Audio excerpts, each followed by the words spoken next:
Houston versus Duke features an electric backcourt matchup, but here's the thing. This game is going to be won or lost in the front court. You are Locked On College Basketball, part of the Locked On Podcast Network. Your team every day.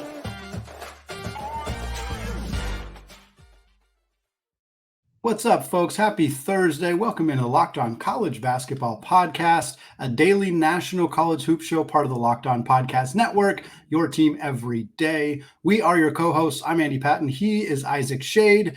Today's episode of Locked On College Basketball is brought to you all by Nissan. Folks, are you the kind of driver that likes to push things just a little bit further? Have you ever wondered what adventure could just be around the next corner? Take the Nissan Rogue, Nissan Pathfinder, or Nissan Armada and go find your next big adventure.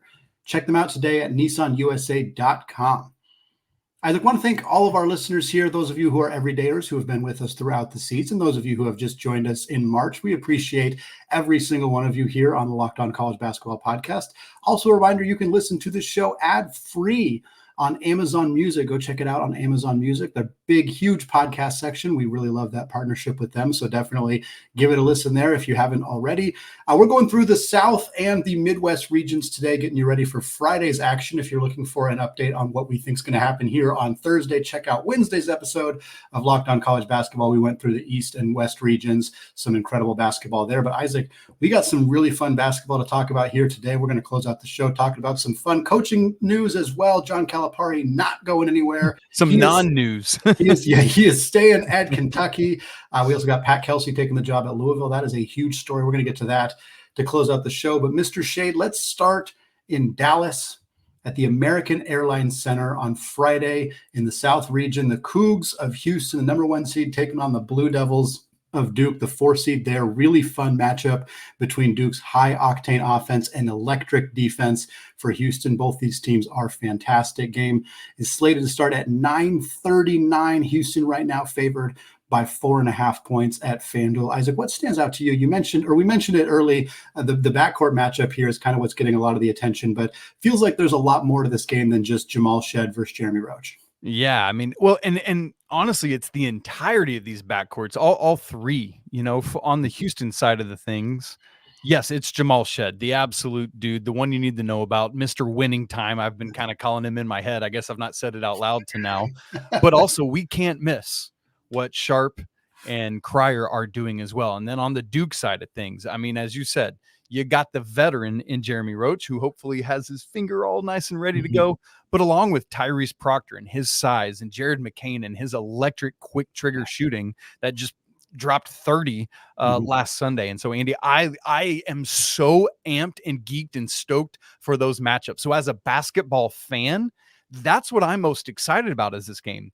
But as an analyst like you and I have to do, when I boil it down, I truly believe this game will not be won and lost in the backcourt because I think those guys all ultimately offset each other. Duke's going to have some wins in the backcourt. Houston's going to have some wins in the backcourt. What I think is true, though, what I believe to be true is that we've talked about this all season, that Duke does not have a true 5. It's Kyle Filipowski, who last year was their 4, while Derek Lively's out there swatting everything in sight. Now Flip is the 5, and he's going to have to contend with what is a bulkier, stronger, frankly, tougher Houston front court. And we've seen him not be able to hold up under some of those kind of games. So, Andy, while I think Duke is the more skilled team, I think Houston is the stronger team. And in my opinion, that tenacity wins out here.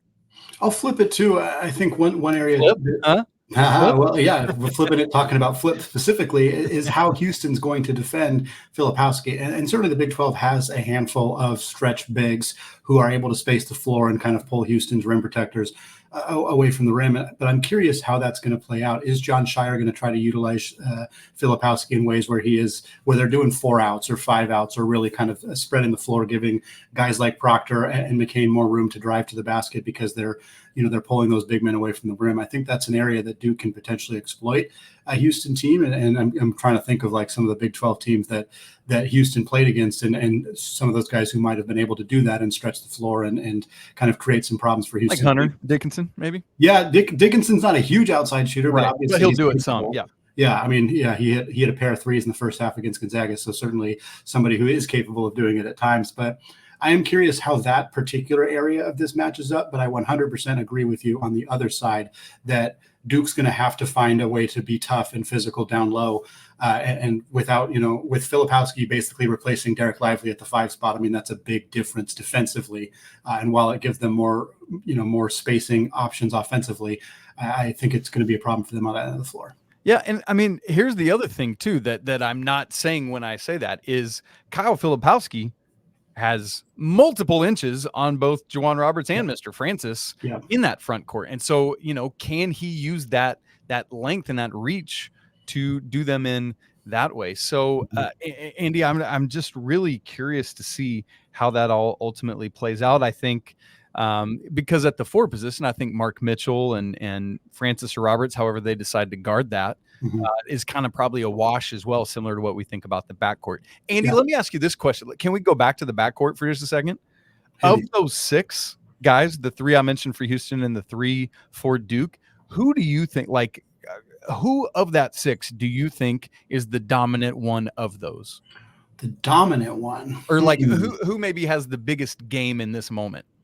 I think that I was anticipating X Factor, so I'm going to just answer it as if you asked me who's the X Factor. Andy, I've got a great question for you about the backcourt. Of the 6 players we just talked about, who's that X Factor? I'm going to go with Emmanuel Sharp. Oh, and not because I think he's the most talented out of that group, which is why I was thrown off by the question a little bit, but because I mean, we saw him drop 30 just a few, last week. When he is on offensively, he is great. And certainly LJ Cryer is going to be Duke's, I think, focus on the perimeter defensively. Yeah. Jamal Shead's going to be the focus in terms of not letting him get to his actions, not letting him, good luck with that. Running the offense the way that they want. And I think at some level that could sacrifice the defense they put on Sharp. If Sharp scores 20 for Houston, I think that's almost a guaranteed win for them, because it means that, Duke had to defend him differently. They had to make adjustments. It probably opened things up for Shead or Cryer. And I think that Sharp is the biggest X factor in this game outside of the front court. I just think that if Houston goes from being a 2-headed monster in the backcourt to a 3-headed monster, which they have been at times, that makes them that much more difficult to defend.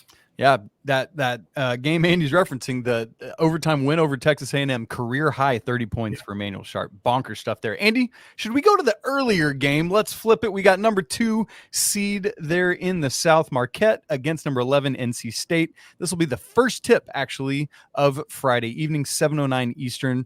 FanDuel has it Golden Eagles by 6.5, which is the biggest spread, interestingly, of Friday's game. That's nuts, which tells you, again, good basketball happening in the Sweet 16 here.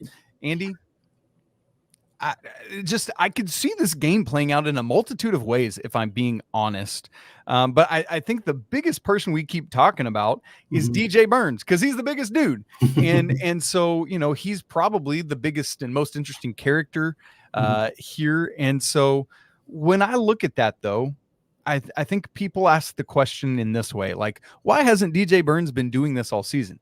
To my eyeballs, he has been. The problem is it's his teammates that haven't been, and now they're rising to the occasion. If I can give a good example, Michael O'Connell is the one I look at. Prior to the ACC tournament, he had 3 games in which he had scored in double figures all season long.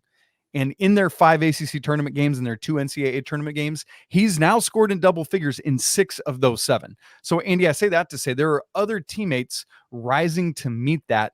Can they continue to do it, or does the physical and mental fatigue finally set in this weekend?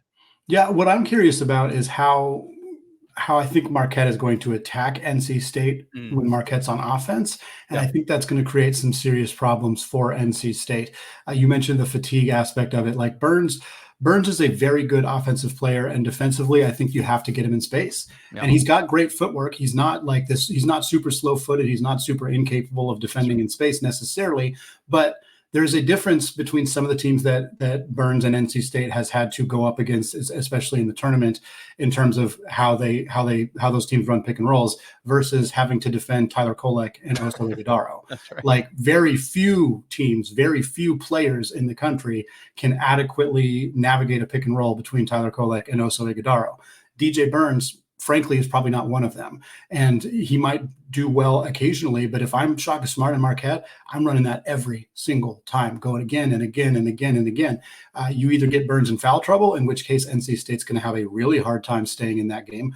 You either score routinely on DJ Burns, either by getting him going under screens and Kolek's hitting those threes, which is what my expectation of how NC State's going to force Marquette to beat them. I would much rather get beat by Tyler Kolek hitting threes than just letting Ighodaro get to the rim or Kolek get to the rim easily. So I think that's probably how that will play out. But that to me is a really interesting part of this, because if you can force Burns out in space, even if he's defending it adequately, you're wearing him out a little bit. You're probably making it harder for him. Offensively, you're forcing more of the rest of those players like O'Connell, like Mo Diarra, like DJ Horn to step up and play bigger roles offensively. So that to me is the biggest storyline watching this game, is how is Marquette going to attack at NC State, and how does NC State respond to that? Because I like this NC State team. I love the run that they've been on, but Marquette feels too strong offensively with these guys healthy that I just don't see what NC State can do to slow them down. And if they can't, I don't think they can score enough points to win this one. Yeah. One of the other keys for me that we haven't mentioned yet, and then we can move on, Andy, is the rebounding factor. Yeah. Mo Diarra has been on an absolute tear for NC State. And Marquette is not exactly the most adept team in the nation. Yeah. I'm putting that very kindly, at getting to the glass. So I think that could play a key contributing factor on both sides of the floor. Is NC State able to steal a few extra possessions here and there on the offensive glass? All right, Andy, that's the South and Dallas. Let's get on that American Airlines flight and go up to Detroit, Michigan, where Purdue hasn't run into any issues this year in the big dance, but that could change against Mark Few and these red-hot Gonzaga Bulldogs. We'll get into that in just a second. Right after I tell you that this week's March Madness bracket highlights brought to you by our good friends at Nissan. Each week, we're picking one team that stands out, a team that's pushed it further than the rest. Just like any of the all-new 2024 Nissan SUVs, these guys were able to take it to the next level. We just talked about them, Andy. The NC State Wolfpack are obviously this week's Nissan Rogue. This team absolutely surprised us with a powerful performance in their ACC tournament win, and then their first two games in this NCAA tournament, both of which they were the underdogs. Wins over those teams that they knocked off last week as they were the underdogs. Really big stuff. And now they play Marquette in this Sweet 16. They say win life, go Rogue, and that's exactly what these Wolfpack have done here. So Andy, take the Nissan Rogue, Pathfinder, or Armada and go find your next big adventure. Shop nissanusa.com.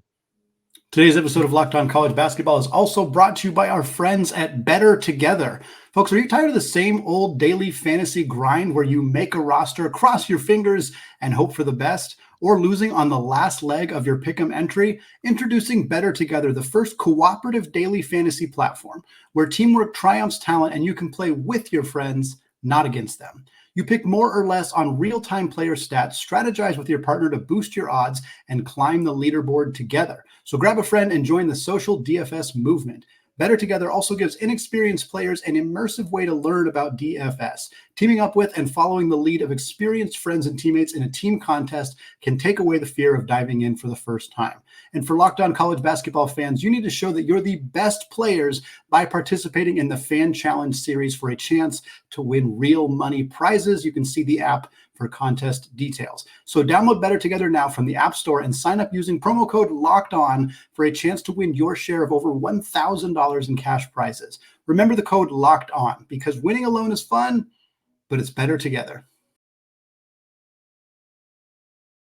All right, Isaac, let's take a look at the four teams remaining in the Midwest region. Again, we've talked about this a handful of times this week. Pretty chalky Sweet 16. That is the case in the Midwest. 1, 2, 3, and 5 are the seeds remaining. We'll first start in Detroit at Little Caesars Arena, the home of the Detroit Pistons. Purdue, the number 1 seed, taking on the 5 seed Gonzaga Bulldogs. That game is at 7:39 is the scheduled tip time Eastern time. Purdue currently favored by 5.5 points. Isaac, these two teams did play each other back in November. Purdue with a 10-point victory there. Gonzaga was actually up 5 at halftime in that game, but Zach Edey overwhelmed the Bulldogs in the second half, and they won by 10. Edey was incredible in that game, as he has been all season long. But this is a very, very different looking Gonzaga team than the team that played them in November. They have switched up the starting lineup. They have switched up their offense in a lot of ways. In that game against Purdue, they took 32 3-point attempts. I can promise you that is not going to happen again in this game. Graham Ike has improved. Ryan Nembhard has found his role. Having said all that, Purdue has gotten significantly better as the year has gone on as well. They're playing some of their best basketball right now. Both these teams are, which is why I think this sets up as one of the most exciting games that we're going to see over this weekend. Yeah, Andy, look, before we talk about this game, I've got a Detroit Little Caesars Arena question for you. What is the best of the pizza chains in your humble opinion? Oh, no disrespect, but it's not Little Caesars. No, I think that's the obvious answer here. Yeah, so what is it then? We have Mod Pizza, which I think is more regional to the West Coast, but I absolutely love Mod Pizza. It's a you can kind of make your own. It's a Subway style pizza. Oh, really, really good stuff. That sounds incredible. I've heard of it, never had it.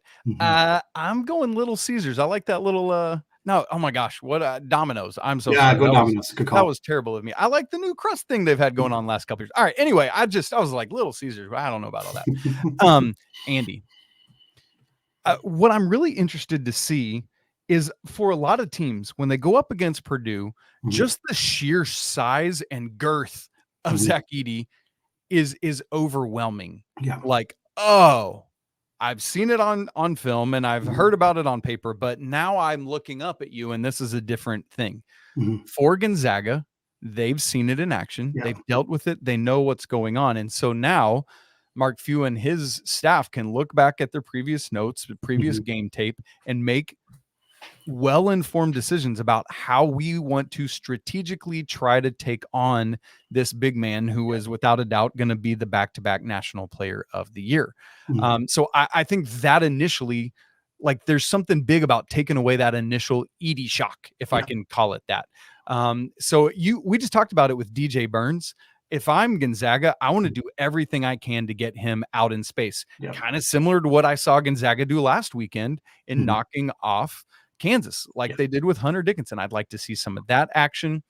But I think what is important on the other side for Purdue is our concern last year was Braden Smith and Fletcher Lawyer kind of caving to the moment. I haven't seen them do that yet this year, and way to go. You know, like I think overcoming last year's baggage, doing that is a big win. What I need to see is as Gonzaga has some sort of plan for defending Zach Edey, if it's doubling, whatever, and he kicks out, the other 4 dudes around him have to make shots and plays. And I think their ability to do that or not do that is going to, at least in some large part, determine the outcome of this game. I think if you're Gonzaga, you have to force somebody other than Zach Edey to beat you. That's right. That is much, much easier said than done. Teams have tried that and teams have failed at that. And there's a real chance that happens again. But I agree with every point on both sides of this thing here. I think for Gonzaga, they have found a lot of success running this kind of mid pick and roll with Ryan Nembhard, where instead of running the pick and roll from the 3-point line, that was not working for them because teams were going under, forcing Nembhard to shoot.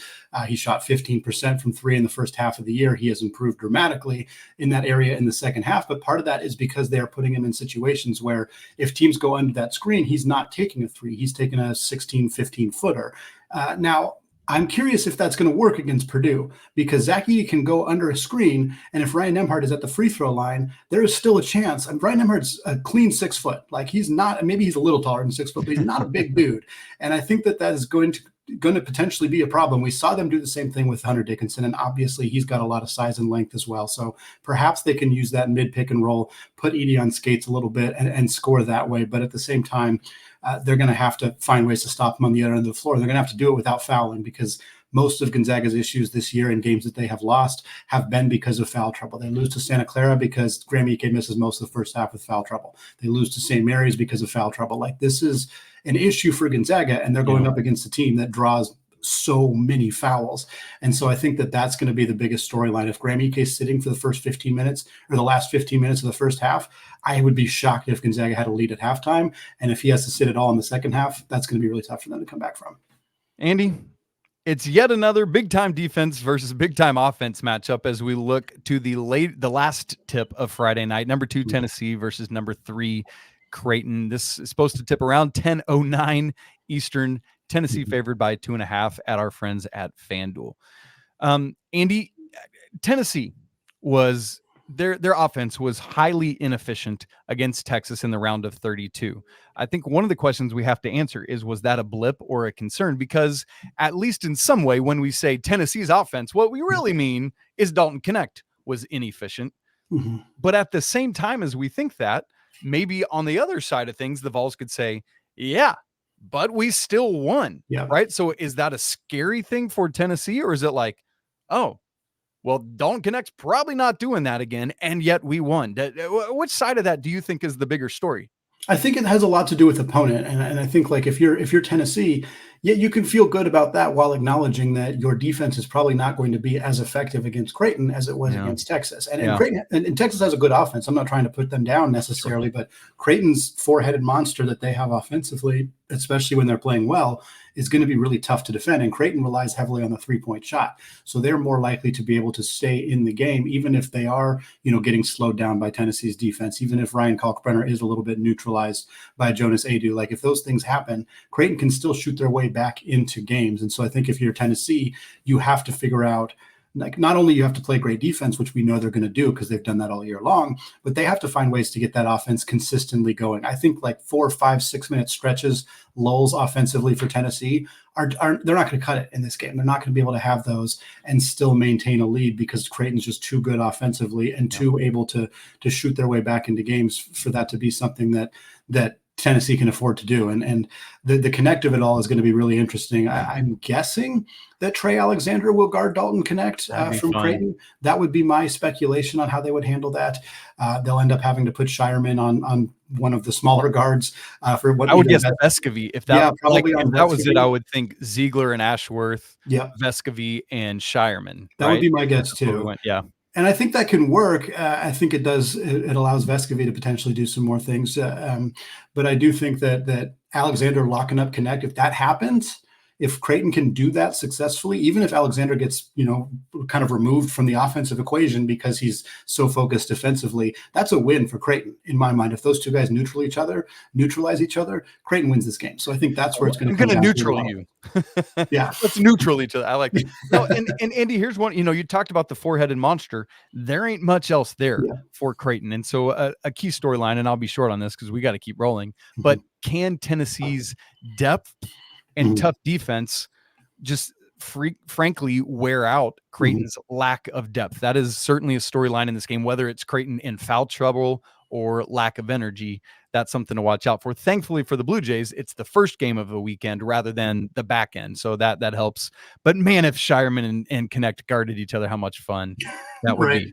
Andy, let's transition from talking about teams that are still playing to one that's not. John Calipari is not going anywhere, according to Kentucky's AD Mitch Barnhart.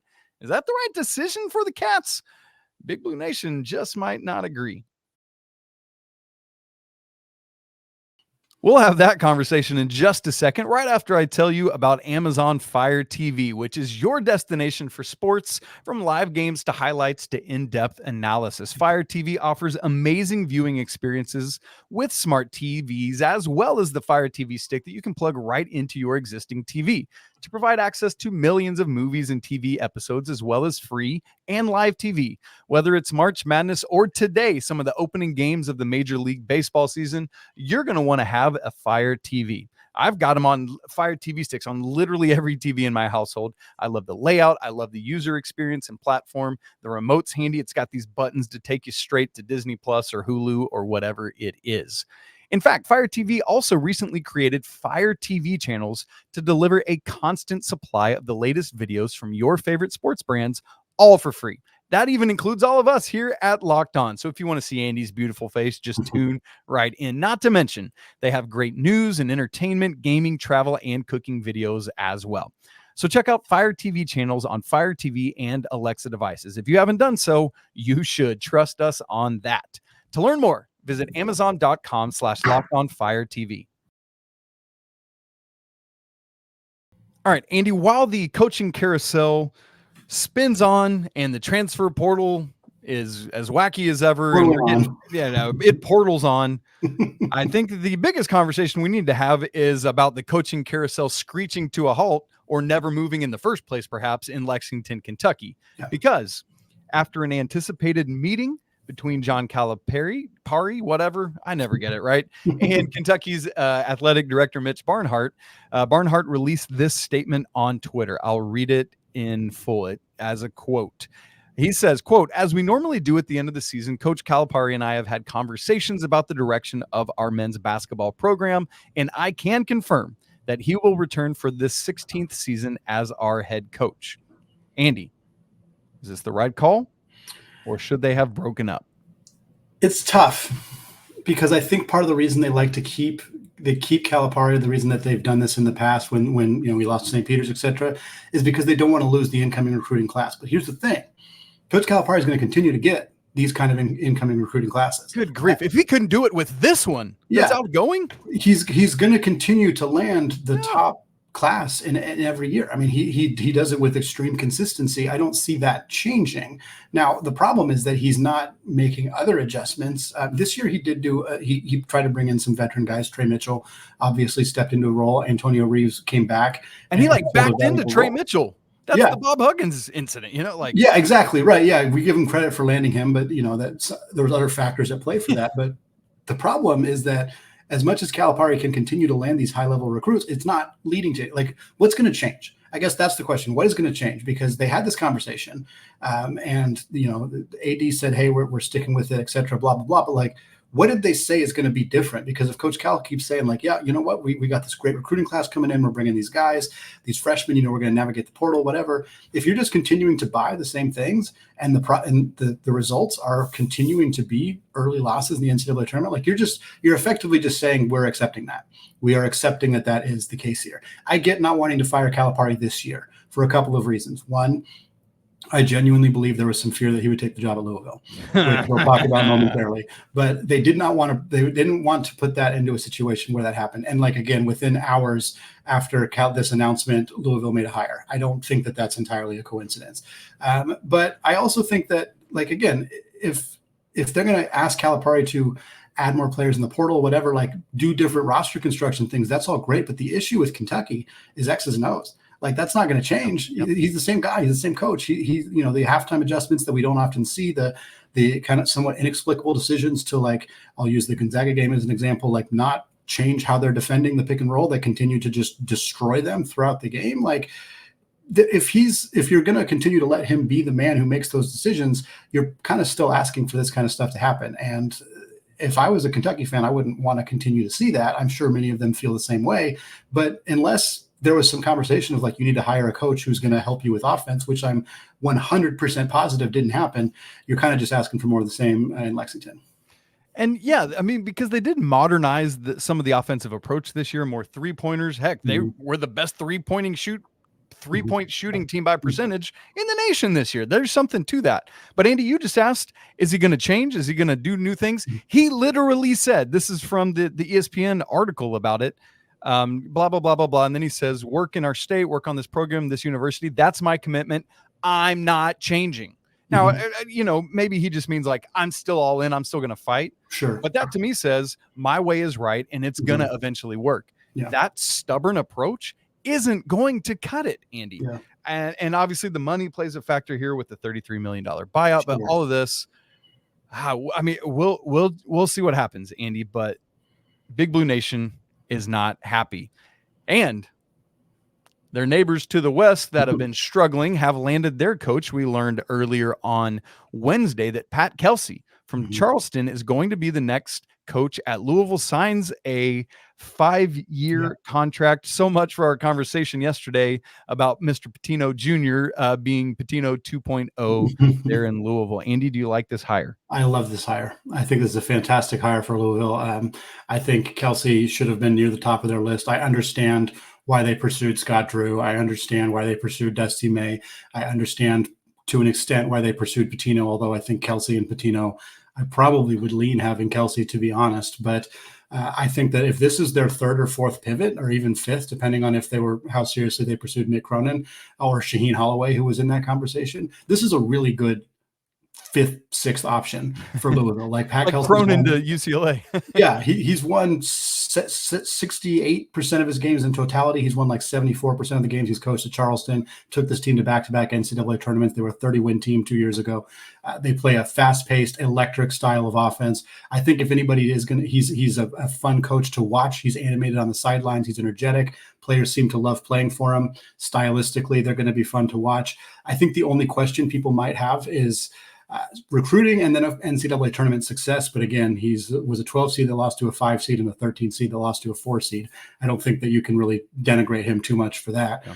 Recruiting will be the thing, but he's going to have Louisville money. He's going to have booster money. Which they're committed to. They've been saying that, They right? committed to that to him. And I think that there's just going to be like an invigoration of energy in the fan base. And I think that will lead to recruits wanting to play there. That will lead to more NIL money, like we already said. If he can get dudes, if he can land really talented transfers and recruits who play his style of basketball, this team could be really good in a couple of years. It might not even take that long. I'm a really big fan of this hire for Louisville. I sure hope he likes Kentucky Fried Chicken.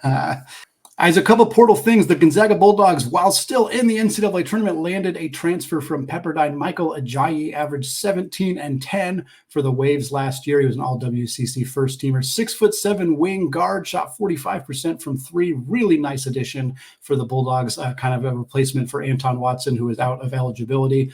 So that's a big-time addition for the Zags. A couple other names we saw enter the portal that are definitely going to be highly sought after. Sean Padula enters the portal from Virginia Tech. Eddie Lampkin, the big man from Colorado, who was formerly at TCU, he's entered the portal after the Buffalo season wraps up. And then Riley Kugel, who's kind of a trendy potential draft pick for this 2024 class, he has entered the transfer portal out of Florida. He kind of lost playing time as the year went down the stretch. All three guys that I think are going to be certainly a big advantage or big helps for whatever teams end up landing them here in the portal. Yeah, Andy, very excited to see where that. I mean, it's just fun at this point, like the free agency of it. Again, at some point, Andy and I are going to have a conversation about the dates of the transfer portal. That's not today. Eddie Lampkin, yeah, portaling again, back-to-back seasons. This is going to be the norm. Get used to it. Folks, that's going to wrap it up for us today here on Locked On College Basketball. When we return, it will be Thursday night. We will go live at the conclusion of Thursday's slate of games. Again, if you want to hear our updates or our previews for those games, check out Wednesday's episode of Locked On College Basketball. But very excited to be going live again with Thursday, Friday, Saturday, and Sunday this week as we get you through the Sweet 16 all the way down to the Final Four. Thanks for making this listen your first listen. Thanks for making this show your first listen or your first watch of the day. We'll be back on Thursday evening. Until then, apologies to the lawyer family. Let's go Wildcats. And until Thursday night, peace.